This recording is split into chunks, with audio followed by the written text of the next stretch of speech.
અરે mummy phone એવું? હાલો mummy. હા ના ના ઘરની બાજુમાં છું હવે. સારું આવું યાર. સારું સારું. ના કર. હા આપણે તારા ઘરથી તો ઘણા દૂર છે બરાબર. હા તો પછી તું તારા મમ્મી તો જૂઠું કેમ બોલે?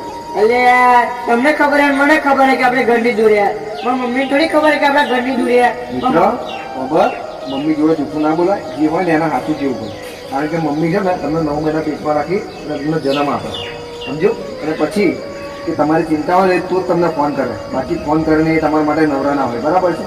તમે અડધી રાતે કઈ ફરતા હોય એ કઈ છો બધી ચિંતા એના હોય. જ્યાં સુધી ઘેરો તમે ના જાઓ ત્યાં સુધી બધી ચિંતાઓ તમારી માં રાખતી હોય.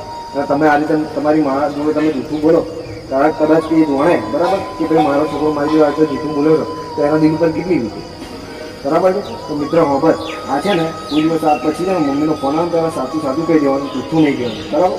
કારણ કે જેટલી ચિંતા એને હોય ને એટલી ચિંતા કોઈ બીજાને ના હોય મિત્ર બરાબર. એટલે આજથી ભૂલી જજે. હવે કોઈ દિવસ ગમે તે જગ્યાએ કહો ને તો માનો ફોન આવે તો ગમે તો સાચું જ બોલવાનું, જૂઠું નહીં. હા મિત્ર તે મને કહ્યું ને આ વાત આમાં દિલમાં કહી ગઈ એટલે વાત ફરી આવી બધા મમ્મીને ફોન આવશે તો જૂઠું નહીં બોલું. હા બસ મારી ભૂલ થઈ ગઈ. હવે હે ને આજ પછી જ્યારે ફોન આવે મમ્મીને તેને સાચું જ કહેવાનું ભલે આપણે ગમે તે જગ્યાએ હો. હા